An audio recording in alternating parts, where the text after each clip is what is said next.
Here's $1,000 a broken bar, just hold my hand. The CEO said, not expecting the poor girl to change his life. A broken bar. The rain fell like shattered glass against the pavement, each drop echoing the rhythm of a city that never stopped moving, never stopped demanding, never stopped taking. Ethan Marshall stood beneath the awning of his luxury apartment building, watching the storm tear through the streets of Manhattan with the same cold indifference he'd learned to cultivate over 15 years of ruthless business deals and calculated risks. At 42, he had everything the world told him to want: a penthouse overlooking Central Park, a company worth billions, respect that came wrapped in fear, and a loneliness so profound it had carved out a hollow space where his heart used to be. He had stopped believing in kindness the day his father's small bookstore went bankrupt, crushed beneath the weight of corporate giants,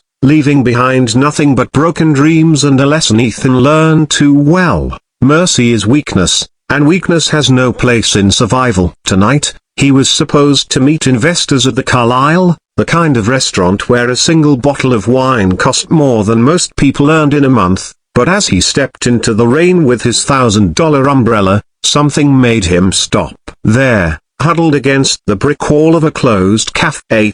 Copyright, was a girl who couldn't have been more than 19, soaked through to the bone, her thin jacket offering about as much protection as hope offers. The hopeless. And in her trembling hands, she clutched a photograph so tightly that even the rain couldn't wash away whatever memory she was desperately trying to hold on to. If you're already feeling this story in your heart, do me a favor, hit that like button, drop a comment telling me what you think so far, and subscribe to Kindness Pulse so you never miss stories that remind us what it means to be human. Your support means everything, and it keeps these stories coming to you every week. Ethan should have walked past her. Every instinct honed by years of detachment told him to keep moving, to save his sympathy for the boardroom where it might actually buy him something valuable. But something about the way she sat there, not begging, not even looking up, just existing in her suffering with a quiet dignity that seemed almost defiant, made him pause. He found himself walking toward her, his expensive Italian shoes splashing through puddles that probably cost more to clean than she'd seen in months, and when he stood before her, she finally lifted her eyes to meet his. They were green, the color of spring grass after rain, filled with a sadness so deep it seemed to have roots that stretched all the way down to her soul. And in that moment, Ethan saw something he'd spent 15 years trying to forget. He saw the boy he used to be. The one who believed people were inherently good, the one who thought kindness was currency that actually mattered. "What's your name?" he asked, his voice rougher than he intended, rusty from disuse when it came to genuine human connection. "Maya," she whispered, and even that single word seemed to cost her something precious. Like she was spending her last reserves of strength just to acknowledge she still existed in a world that had clearly stopped acknowledging her. Ethan did something then that surprised even himself. He reached into his wallet, pulled out $1,000 in crisp bills that he'd withdrawn for the evening's entertainment, and held them out to her. "Here," he said, the word clumsy in his mouth. "Take this, get somewhere warm, get some food, whatever you need." But Maya didn't reach for the money. Instead, she looked at it the way someone might look at a beautiful painting behind museum glass, admiring but untouchable, meant for someone else's world. "I don't want your money," she said quietly, and there was no pride in her voice, no anger, just a statement of fact delivered with the weight of someone who had learned that some kinds of poverty run deeper than empty pockets. I just don't want to be alone right now. My mom died 3 days ago. Cancer. I've been sitting here trying to remember what her hands felt like when she used to hold mine before bed when I was little, and I can't remember anymore." Her voice cracked on the last word,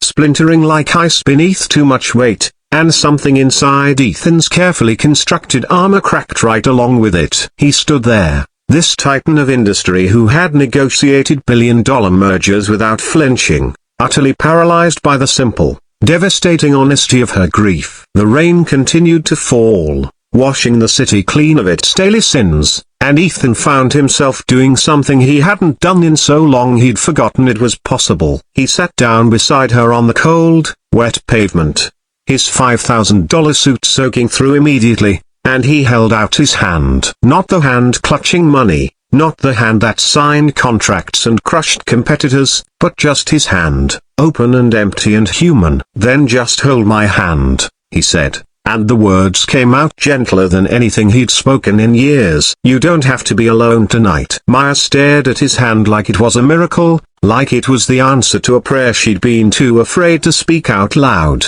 and then slowly, carefully, as if she feared he might disappear like smoke, she placed her hand in his. Her fingers were ice cold, shaking with exhaustion and grief, but when they wrapped around his, Ethan felt something he hadn't felt since his father died. He felt needed, not for his money or his power or his influence, but simply for being another human being who understood that sometimes presence matters more than presence, that sometimes showing up is the only thing that saves us from drowning in our own darkness. They sat there together as the rain fell and the city rushed past them, two strangers sharing a moment of profound connection in a world that had taught them both to expect nothing from anyone. Ethan found himself telling her about his father, about the bookstore that smelled like old paper and new possibilities, about how he'd sworn he'd never be vulnerable enough to lose everything again, about how that promise had cost him everything that actually mattered. Maya told him about her mother,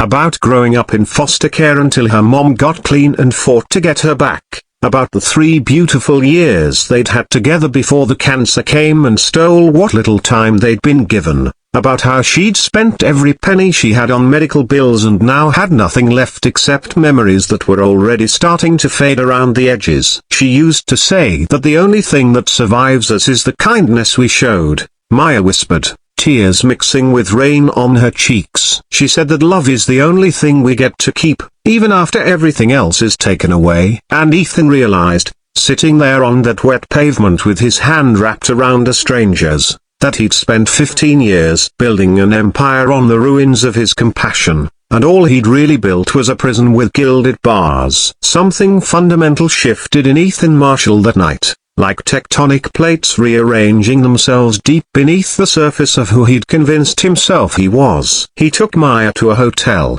got her a room, made sure she had clothes and food and safety, but more than that, he gave her his number and told her to call him when she was ready. Over the following weeks, as Maya began to piece her life back together, Ethan found himself changing in ways that shocked him. He started a foundation in his father's name, dedicated to helping small businesses survive against corporate competition. He visited Maya regularly, and their conversations about loss and hope and the stubborn persistence of human kindness began to thaw something frozen inside him. He discovered that she had a brilliant mind for literature, that she'd been 2 semesters away from finishing her English degree when her mother got sick and she'd dropped out to care for her, and he quietly paid for her to return to school, not as charity but as investment in the person she'd reminded him he could be. Maya, in turn, taught him something no boardroom ever could. She taught him that strength isn't measured by what you can take from the world,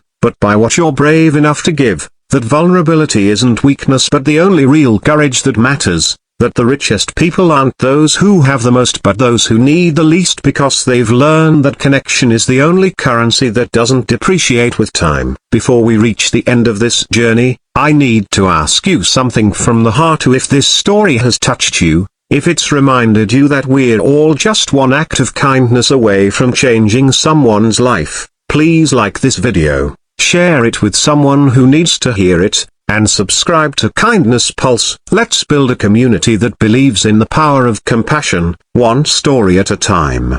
5 years later, Ethan stood in the audience at Columbia University, watching Maya accept her master's degree in literature with honors, and when she gave her valedictorian speech about a rainy night when a stranger sat down beside her and held her hand, about how that single act of presence had saved her life and taught her that we're never truly alone unless we choose to be, Ethan felt tears streaming down his face without shame. The businessman who'd once measured his worth in quarterly earnings and market share now measured it in the light he saw in Maya's eyes. in the foundation that had saved 43 small businesses from bankruptcy, in the mentorship program he'd started for young people aging out of foster care, in the friend he'd found in a girl who'd reminded him that the best investment he could ever make was in another human being's tomorrow. Maya had become like a daughter to him, filling the family-shaped hole he'd been carrying since his father died, and he'd become the second chance she needed to believe that even after devastating loss,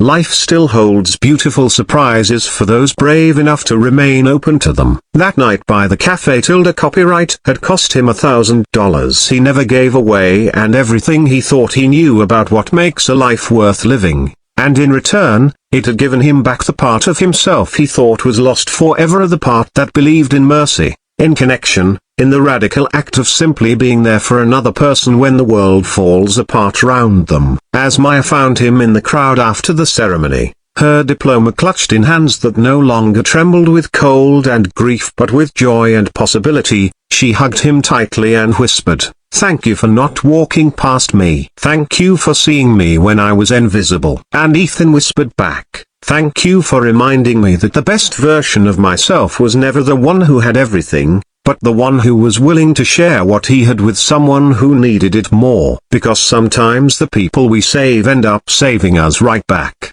and sometimes the greatest fortune we'll ever possess is the willingness to reach out our hand to someone sitting alone in the rain, not with money or solutions or answers, but with the simple, revolutionary promise that whatever they're facing, they don't have to face it alone. In a world that constantly tells us to look out for ourselves, to protect our interests, to build walls instead of bridges, the most rebellious and beautiful thing we can do is choose kindness anyway, to choose connection over isolation, to choose to show up for each other even when especially we know there's nothing obvious to gain except the quiet knowledge that we've made someone's unbearable moment just a little more bearable, and in doing so, we've made ourselves a little more human, a little more whole, a little more alive to the truth that we're all just walking each other home through this strange and precious life, and the only thing that makes the journey worthwhile is the hands we hold along the way.